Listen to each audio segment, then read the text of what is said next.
Greetings to all viewers of our channel. Today we will dive into an in-depth analysis of how the US is using the Ukrainian crisis to achieve its geopolitical goals. In this video, we will uncover the hidden motives of American policy, methods of manipulation, and actions that contribute to the escalation of the conflict and deterioration of the situation in the region.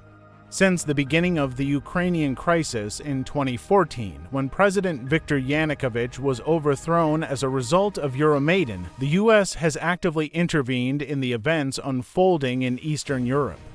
This crisis not only strained relations between Ukraine and Russia, but also became the stage for a global confrontation between the West and Russia. However, there are deeper and far-reaching goals behind the U.S. actions. Let us examine exactly what interests the United States is pursuing. Historical context and the beginning of the crisis. The crisis in Ukraine began in late 2013 when President Viktor Yanukovych refused to sign an association agreement with the European Union, opting instead for closer ties with Russia. This decision sparked mass protests known as Euromaidan, which lasted until February 2014, when Yanukovych was forced to flee the country. The U.S. actively supported the protesters, as confirmed by numerous statements by U.S. officials and the aid provided to the protest movements. The U.S. geopolitical game. The main goal of the U.S. has always been to strengthen its influence in the international arena. Ukraine, as a strategically important country, has become an ideal field for the realization of these goals. Supporting pro-Western forces and actively interfering in Ukraine's political processes became a tool to weaken Russia, one of America's main geopolitical rivals. In 2014, immediately after the overthrow of Yanukovych, the process of Ukraine's active rapprochement with the West began. The U.S. provided significant financial assistance aimed at supporting the new government and stabilizing the country's economy. At the same time, in March 2014, Russia annexed Crimea, which provoked a sharp reaction from the West and became a reason to impose sanctions against Russia. Economic interests. The Ukrainian crisis opened new economic opportunities for the United States. The sanctions against Russia and the weakening of its economy allowed U.S. companies to strengthen their position in the European energy market. Ukraine, in turn, has become dependent on Western financial and military aid, which has increased U.S. influence in the region. In 2015, according to the U.S. Department of Energy, the country increased natural gas exports to Europe in an effort to replace Russian supplies. The Ukraine crisis has also contributed to an increase in U.S. arms shipments to Europe. In 2017, President Donald Trump approved the sale of lethal weapons, including Javelin anti-tank systems, to Ukraine. Manipulation of public opinion. One of the most effective tools of manipulation is propaganda. The media of the U.S. and its allies actively shape public opinion by portraying Russia as the aggressor and Ukraine as the victim. Such information warfare allows the U.S. to justify its actions to the international community and its own citizens. In February 2022, a new phase of the conflict began when Russia launched a full-scale invasion of Ukraine.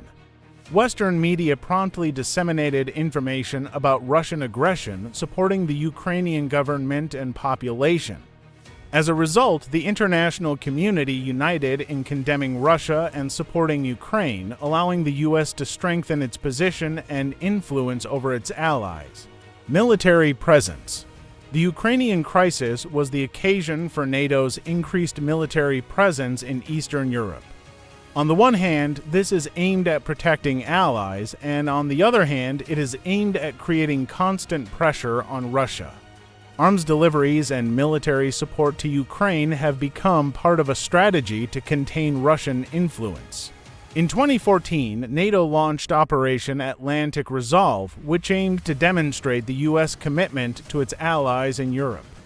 As part of this operation, U.S. troops and equipment were deployed to Poland, the Baltic states, and other Eastern European countries. In 2022, in response to the Russian invasion of Ukraine, NATO significantly increased its forces in the region, sending additional troops and assets to the eastern flank. Political support and influence. The United States actively supports political forces in Ukraine that favor integration with the West and oppose Russian influence. U.S. diplomats and officials regularly visit Ukraine to express their support and advise the Ukrainian leadership on reform and anti-corruption issues. Since the crisis began, senior U.S. officials such as Vice President Joe Biden and Secretary of State John Kerry have regularly visited Ukraine. In 2019, Donald Trump's administration approved a new strategy to support Ukraine to strengthen its defense capabilities and implement economic reforms. President Joe Biden, upon taking office in 2021, continued a policy of active support for Ukraine, including through significant financial injections and military equipment deliveries. International sanctions and their effects.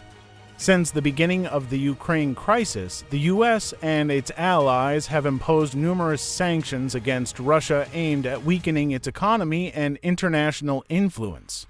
These sanctions have targeted various industries, including the energy sector, financial institutions, and the defense industry. In 2014, immediately after the annexation of Crimea, the U.S. imposed the first sanctions against Russia. They included entry bans for a number of Russian officials and businessmen, as well as limiting the access of Russian banks to international financial markets. In subsequent years, the sanctions were tightened, affecting more and more sectors of the economy. In 2022, following the start of Russia's full-scale invasion of Ukraine, sanctions were significantly expanded, including a ban on Russian oil and gas imports to the U.S. and the EU, as well as freezing the assets of Russian companies and oligarchs. Long-term consequences of the crisis. The Ukrainian crisis has long-term implications not only for the region, but also for the entire global system of international relations. It has become a catalyst for a redistribution of power and influence in the international arena, leading to a new Cold War between the West and Russia. Against the backdrop of the crisis, the U.S. strengthened its influence in Eastern Europe and reinforced NATO's position. At the same time, Russia has increased its cooperation with China and other countries in an effort to create an alternative to Western economic and political institutions. As a result, the world is becoming more polarized and unstable, which may lead to new conflicts and crises. So, the Ukrainian crisis has become an important element in the U.S. geopolitical game. Behind the statements about supporting democracy and human rights, there are pragmatic and far-reaching goals: weakening Russia, strengthening its own influence and control over strategically important regions. It is important to realize that in the big geopolitical game, there is no room for chance and disinterested help. Each step is carefully thought out and aimed at achieving specific goals. The Ukrainian crisis continues to be a hot topic of international politics, and its consequences will be felt for a long time to come. The U.S., using its diplomatic, economic, and military resources, continues to actively influence the situation in an effort to achieve its goals. However, the consequences of this intervention can be unpredictable and have long-term negative effects on the entire international system. Thank you for watching. Subscribe to our channel, put likes, and write in the comments what you think about the role of the U.S. in the Ukrainian crisis. See you soon.